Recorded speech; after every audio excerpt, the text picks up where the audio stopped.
Today we are making probiotic fermented cabbage, also known as sauerkraut. So the first step is to take the outer leaves off, and again, we're going to save these because we're actually going to use them during the canning process to help us hold the fluid down. I'm going to wash, actually that's not going to wash, that's in there. So this piece right here, it has just dirty looking stuff in here. So I'm just going to I will toss it. And I will go ahead and rinse this off a little just because I do have some other spots. Okay, this head here, I'm going to pull off the outer leaves. And these are a little bit wilty, so not a big deal. I will also wash the outer leaves before I use them in the can. Okay, I'm just going to take rinse off the top here.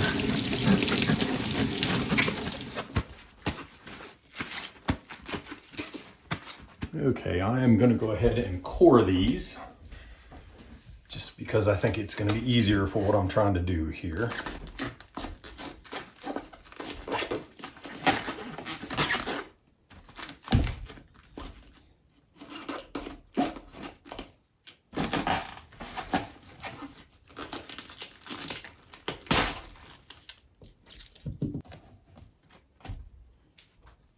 And now I'm just simply going to go ahead and make as thin as slices as I can.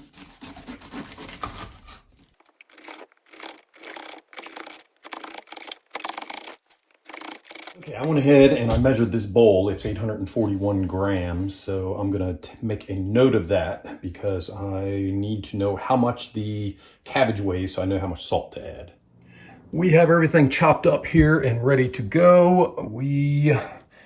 Our total measurement after the fact was 4,502 grams. That's total weight. Subtracting the weight of the bowl, which was 481 grams, that gives us 4,021 grams of actual cabbage weight.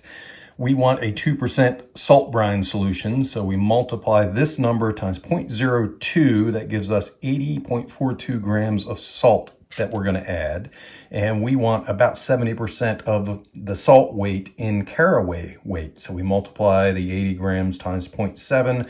That's going to give us 56 grams of caraway seed that we add. So we're going to start with the salt, and we're just going to put it on this scale right here.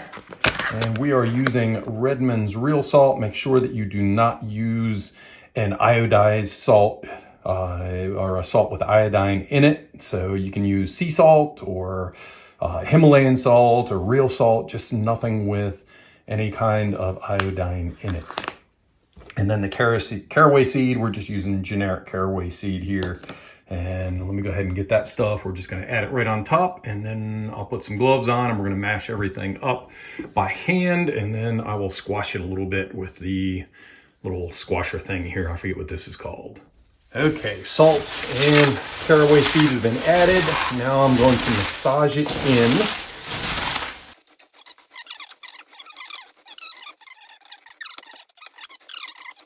So we are going to fill the jars up with the cabbage. Cabbage and salt and caraway, I should say. Get it filled up just a little bit there. And then we want to take our squasher thing here and squash it down. And get the brine up on top.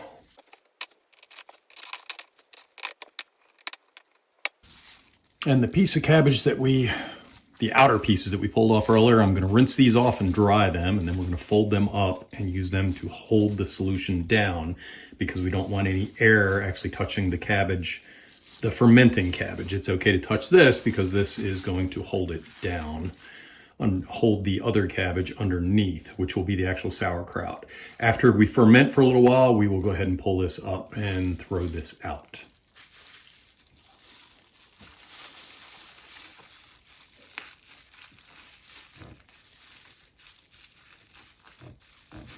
So I'm gonna let the bubbles settle down a little bit, and then I'm gonna top it off with brine here, which brine is just the liquid solution in here. I'll use a spoon for that. I wanna be within about a 1/2 inch of the top.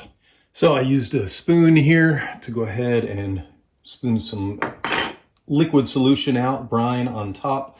I'm going to move the mason jar over to a saucer, and I'm going to put a lid on. So you can use metal lids on this. It's just they recommend that the acidity here, as it gets stronger, it could cause corrosion with the metal stuff. So I just like using the plastic ones here. Pick these up at Walmart. I'll look and see if I can find them on Amazon. If so, I'll include a link in the show notes. They are good for a lot of different things. Tinctures with alcohol and anything vinegar based or anything that could be corrosive. So I want this just barely tight and maybe back off just a little bit, because it will bubble up and I will likely get some juice overflowing. That's what the saucer is for, is to catch that juice. I'll go ahead and save any juice that overflows, because eventually I may have to put it back in. I'll also save any brine solution in the back there. That I will pot up and I'll just put it in the refrigerator immediately so that I have the brine in case I need it later. For right now, we are going to put this up, and I actually looked around online. I saw times varying from 4 days to 8 weeks on how long to leave this. So what the important thing is that it's good to your taste.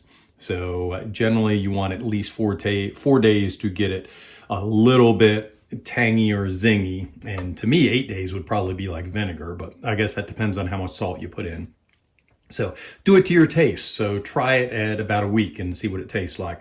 If it's not zingy enough, then go ahead and add another week to it, and just keep adding time until it is zingy enough or sour enough for you. And then once that happens, go ahead and just tighten the lid up and clean it up and make sure that you top it off and move it to the refrigerator.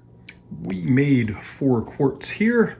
They are labeled. I only have this loosely laying on the top, and once they are permanent and ready to go to the fridge, I will put permanent or semi-permanent labels on. The brine is going to go to the fridge now, and I just put cabbage brine because I'm doing other things, beets and fire cider and stuff like that. And let's see, when you uncap these and take a look at them, you may see some color on top, and if it's kind of white and fuzzy looking, no big deal. Just kind of grab a spoon and brush that off. If it's pink or black looking, you may want to get rid of that, or any kind of off color. You'll also be able to tell by the smell.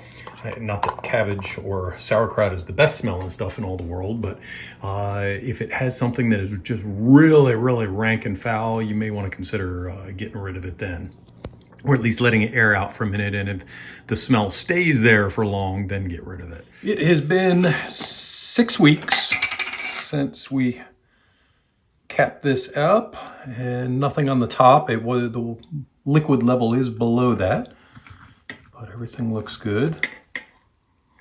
Smells good. As far as the looks, you can see the caraway seeds in there. So it has a good taste. I like it very much. I am going to add a little more brine just to fill it up so everything is under the brine here. And I'm going to move it to the refrigerator. So this is good. I'll try the other ones as well. If there's any issues, I'll let you know. Otherwise, I'm just going to put a little brine in, just cover up the cabbage and put it in the fridge. So if you like your ferments a little more sour, you would go longer than 6 weeks. 6 weeks was fine for me. You could go 8, 10, whatever it is. As soon as it goes into the refrigerator, it extremely slows it down. It doesn't completely stop the ferment, but it slows it by a lot, almost stopping it. So I had it labeled. I just labeled one, and it's just a loose piece of paper on top, just saying cabbage and the date that I put it in. And I just now added these labels, which will be fermented cabbage, fall of 2023. Don't really care what month. I'm not timing it at this point because they are going into the refrigerator to stop the ferment process. And that is what we're going to do with it. So that's it for this video. Thank you so much for tuning in and hanging out with me as I was fermenting cabbage. I hope you have a wonderful day.